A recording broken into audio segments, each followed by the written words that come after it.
I made this post on Instagram the other day talking about the 30-degree incline bench and how it's, for lack of a better term, like the high bar squat of bench pressing. And that, as you know, when you do a low bar squat, it's more of a hip hinge, so you can typically use a lot more weight, which is why powerlifters, people who are interested in squatting the most weight possible, typically they'll use a low bar squat as their main variation, and then a high bar is like an accessory. It's very intuitive.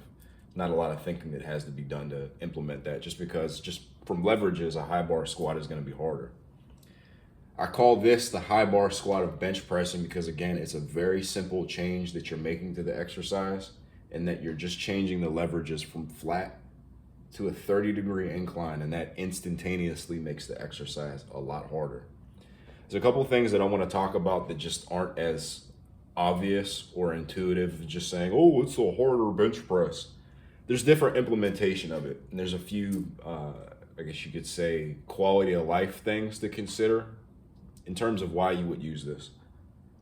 So as you can see, took the liberty of drawing a dude on a flat bench and then a dude on a 30-degree incline bench. Now, a way that you can set this up if you don't have access to like an adjustable bench is usually when I would do the Butler press at the gym, which is just a variation of a slight incline, 30-degree incline press, I would either use the adjustable bench or I would stack two blues and a green, or two yellows and a green. The yellow and the blue are pretty much equal in terms of thickness. That's just going to be dependent upon how thick your plates are, but it overall was like about 8 inches worth of clearance that I would add just to hike the bench up to a 30-degree angle. So if you don't have an adjustable bench, if you have something like a plyo box, that might put you at closer to 35 degrees, because typically those are like 12 inches, but anything that will put you anywhere between a flat and a high incline is going to be what you're looking for. The closer you can get to 30, the better. If you're at 25 degrees, it doesn't fucking matter. Don't overthink it. If you're at 35, it doesn't fucking matter. You're looking to get somewhere in between the flat and the high incline.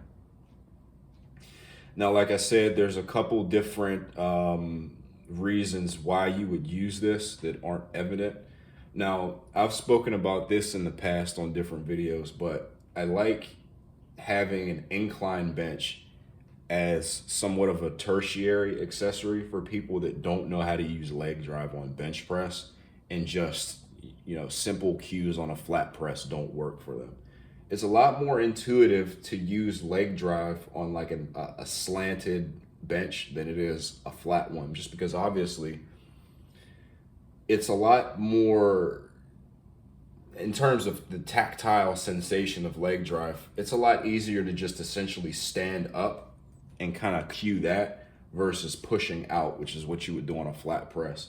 I get people to do an incline bench just to have a sensation of what their torso moving up and down on a bench would feel like. That's essentially what you're doing with leg drive on bench press, like on a flat bench press.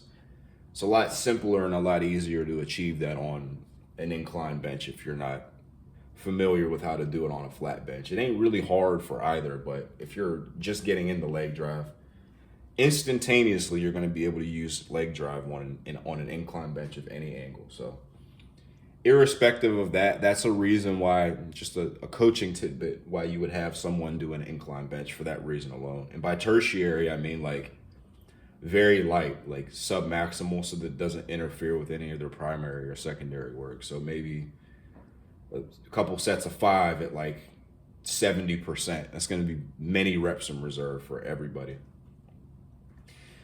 Now, in terms of muscle fibers worked and how your scapula interacts with this is what we got this brolic JoJo character that I took the liberty of drawing. With bench press or any pressing movement, I'm trying to think of a way to say this without sounding like a big brain. Gravity is acting straight up and down, right? The fibers that are most aligned with wherever gravity is pushing, which is straight down, are the ones that are going to be mostly worked. It somewhat has to do with the angle of your press. So like angle press and then a flat press will be different in terms of like the different parts of your pec that are used. But it's also having to do with how much arch you have here. So as you can see with this guy on the flat bench press, he has an arch. So whereas you would think that he's using his middle pec fibers preferentially, it's really targeting those lower ones if you have an arch. It's not anything I want you to fucking overthink, but if you're trying to work more middle pecs, a flat back bench press variation like a feet up bench would serve you better.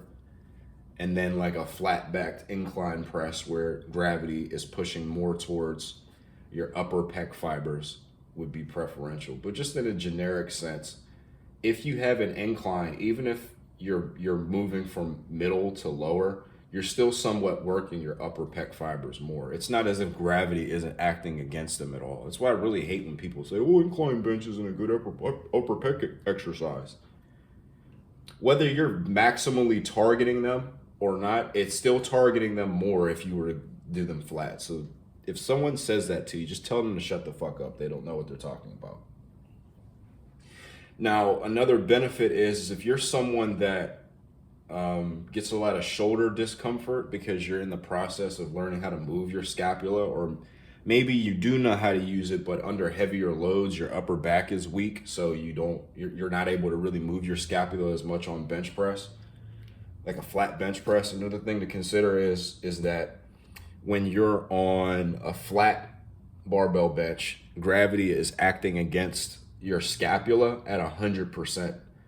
There's a bunch of boring kinesiology shit I'm not going to bore you with, but just understand that when you put it at any degree of incline, your scapula is freed up to move better. And it's just for the same reason that different fibers are targeted depending upon which is more perpendicular with gravity, like which is more in line with where gravity is pushing at. Here, your scaps are fully in line with gravity.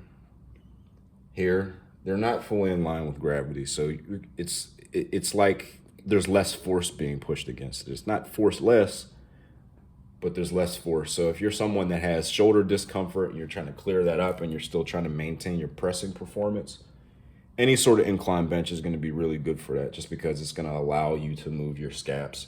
And then likewise, if you're someone with a weaker upper back that knows how to move them and you just can't because you're weak, you're going to be able to do that on an incline bench.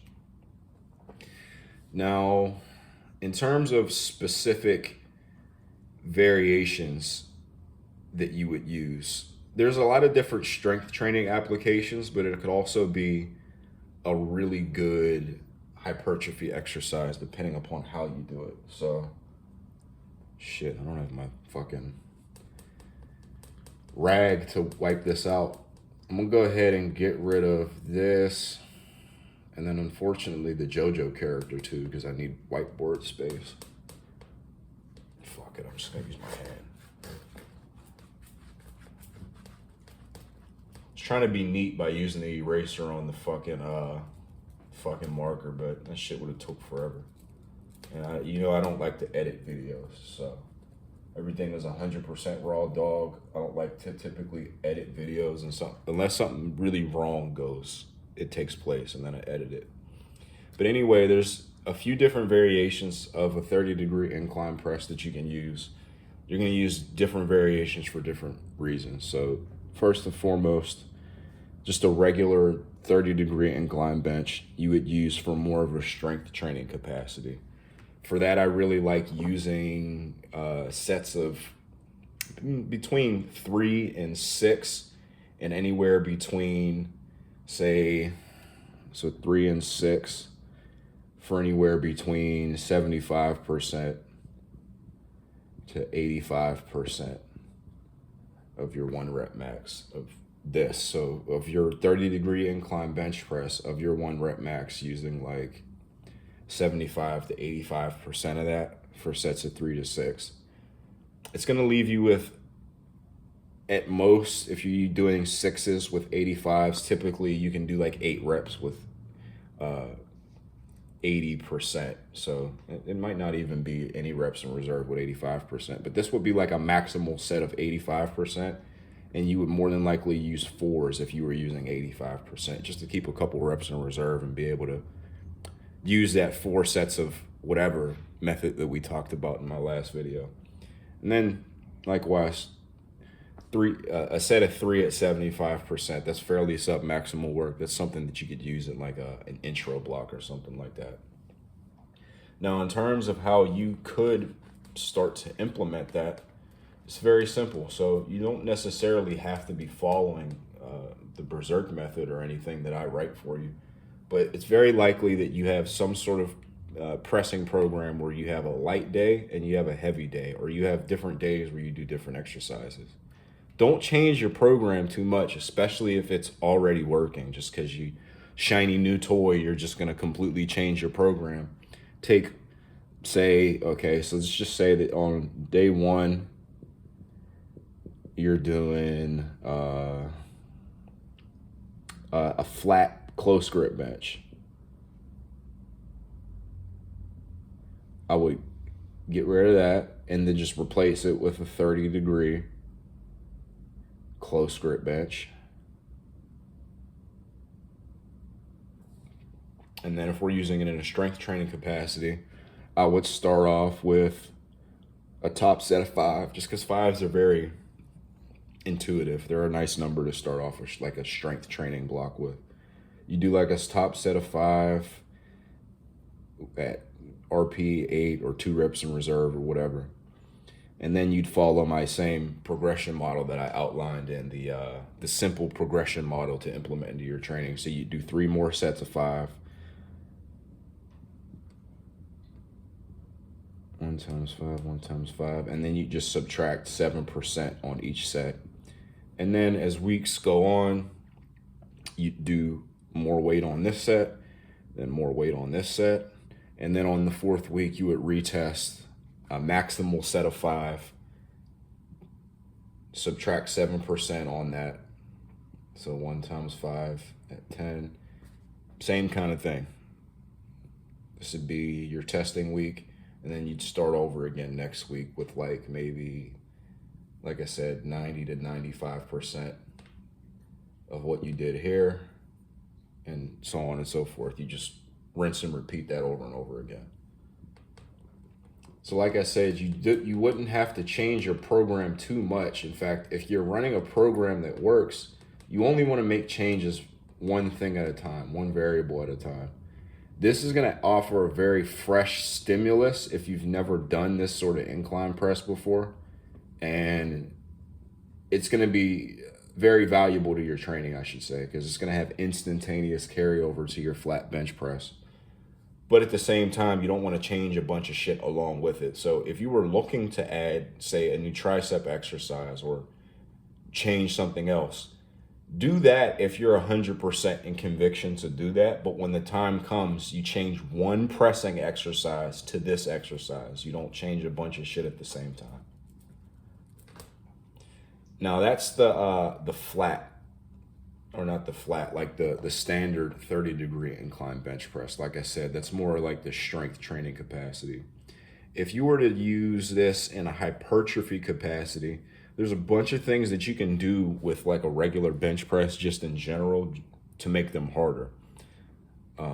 Call them self-limiting variations. That's what a lot of the Berserk method is based off of on primary days. You can use a bunch of different strategies to just make a regular bench press more challenging for your muscles.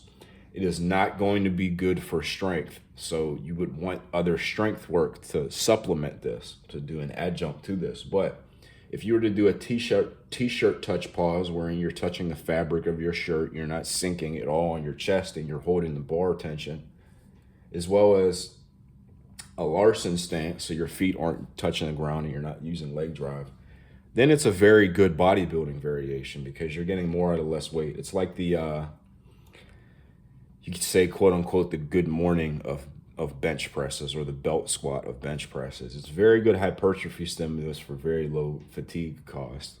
And for that, I like sets of 8 to 12. And it's the exact same progression model. So you could do 4 sets of 10 if you wanted to do 10s. The first set would be a maximal set of 10, or a close to maximal, so 2 reps in reserve. minus, again, 7% for 3 sets, 3 additional sets, so on and so forth. Watch the simple progression model video. We talked about this already at length. I'll link that down in the description. Now, for the Butler press, being that it's a low fatigue, high stimulus variation, you only really need exercises like that if you're, I'm going to be honest with you, if you're already strong. So the amount of fatigue that your body is going to accrue if you bench 300 pounds for a 1 rep max, when you're doing like your reps and sets, you're going to be using, like, quite honestly, 185 pounds or 200 pounds still, depending upon how many reps you're doing. So you doing a Butler press, the load that you would be using is so fucking low, you wouldn't even be getting like a good stimulus for it. It's just a waste of time, I guess is what I'm saying, when you could just as easily do something like a regular 30-degree incline bench press, and then the fatigue relative to the stimulus relative to your strength level is going to be very low. So here's what I mean by that. So if you have a 300 1 RM, you'd be doing like 185 to 225 for sets of maybe 12 to 7 to 8. You see what I'm saying? So 12s with the 185, and then like 225 for sets of 7 to 8. And this is all paused. You using a slight incline press, so the 30-degree incline would slash that from like to like 150 to 190. You see what I'm saying? For the same sets and reps. That by itself is already reducing fatigue because you're not handling as much weight. I guess what I'm saying is, when you would only need a self-limiting variation that limits the load to that degree for a hypertrophy stimulus if you're really strong already. There's no, like, you at the 300 bench press level would not get any tangible difference in terms of fatigue from 150 for sets to 95 pounds or less for sets. It's such a minimal load on your body either way, it doesn't fucking matter. However, if you bench press in the 400s, the reason why I use the Butler press is there is a big difference between using 300 pounds for reps and using the low 200s for reps. It's a drastic difference in terms of weight, especially being that, like, for the majority of the time I was on the lighter side doing it. So me throwing up almost double body weight for bench for reps is not like, well, not double, but more than 1.5. It's just a lot on my body. You see what I mean? Plus I have a big range of motion. It's just, there's a difference between using a Butler press and then just using something like a pause bench at my strength development. But if you're on more of the low end advanced side, like you have a 300-pound bench press, there ain't really no difference, bro. Don't overthink it too much. Now, in terms of, and I'm going to use this to kind of segue and promote my next video that I'm going to make. So this will be the last part of the lecture. I'm going to be releasing a Berserk Method split that combines bench pressing and overhead pressing. Like I said, I've been beta testing this for a while. I think like 12 weeks ago or so, maybe even longer than that, maybe like 20 weeks ago, I said I was going to start beta testing overhead pressing and benching at the same time. The beta testing is pretty self-evident for me at this point. So there's different strategies, different periodization that I'm going to be demonstrating in that program that I'm going to be putting out. It's going to be reusable just like every other program that I put out. So again, if you run it once, run it twice, run it 3 times, run it until it doesn't work. And if it doesn't work, change one thing at a time. What you'll find with programming is that, this will be like an aside before we get into that, like how you would implement it with overhead press. But with programming, if a program stops working for you, the changes that you have to make to a good program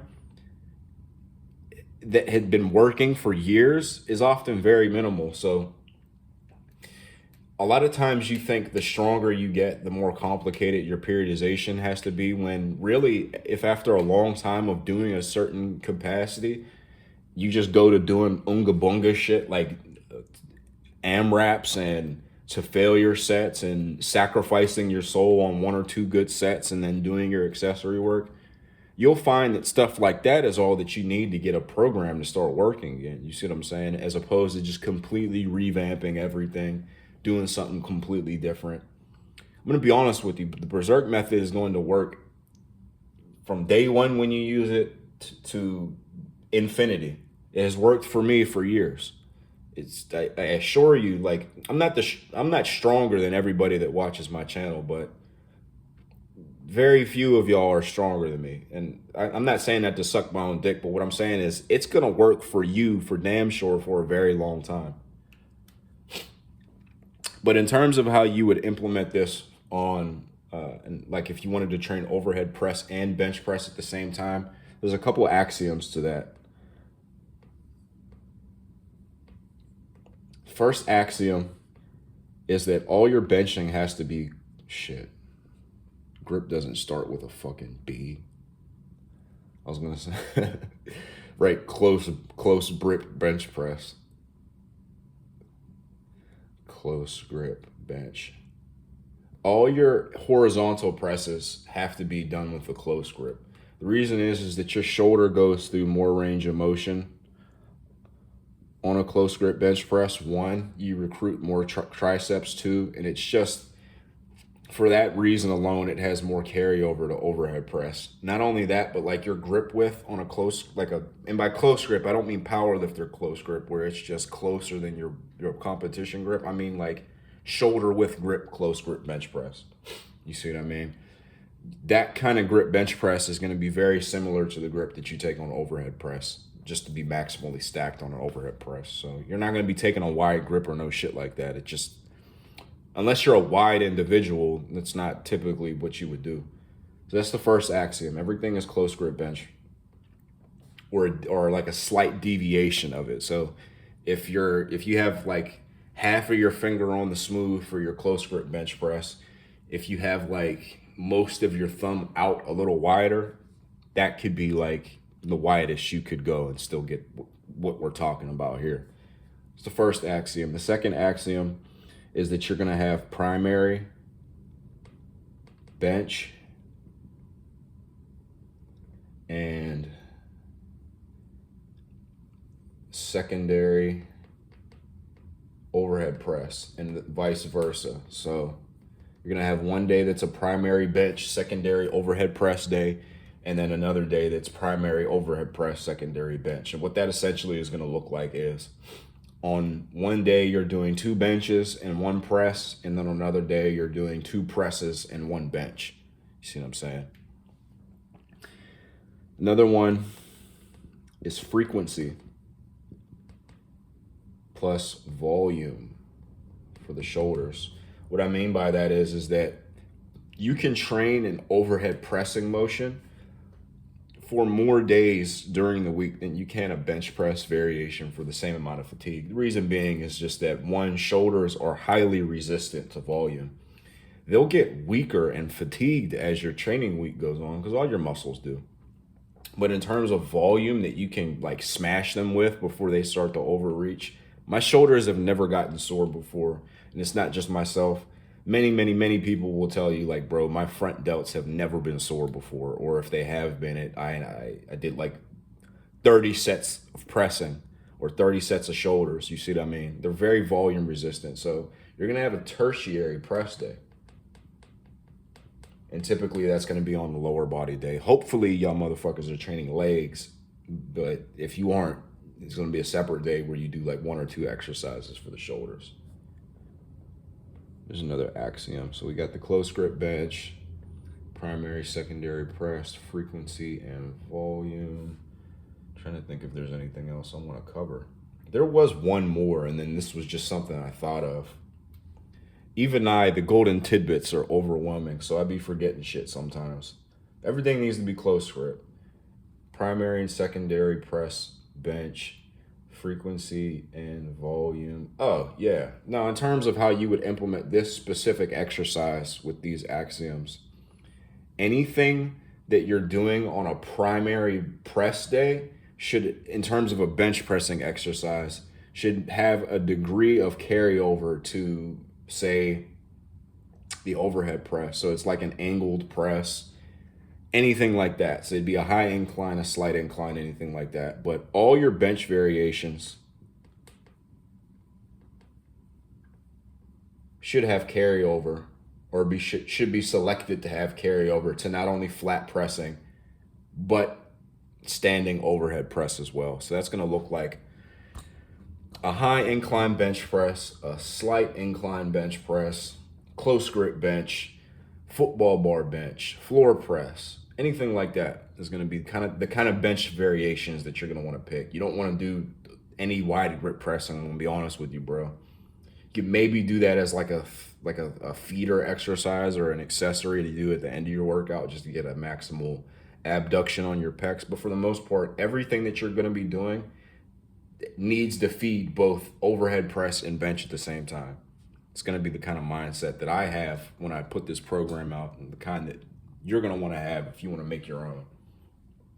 That's all, guys. This is a really cool exercise that I felt like I wanted to share with you. I did cover quite a lot, so it's going to be time-stamped. I really enjoy taking people's word salad on social media in terms of a lot of the kinesiology and the programming, and then just breaking it down Barney style, because this shit, I'm going to be honest with you, bro, does not need to be complicated. Training is a very physical endeavor, and a lot of people make it more complicated than it needs to be to just take your fucking money from you. I'm gonna be honest, either that or to gatekeep. I've made videos about both of those concepts. I'm gonna go ahead and leave my drawings up. Let me know if y'all have any questions. I'll see y'all later. Peace.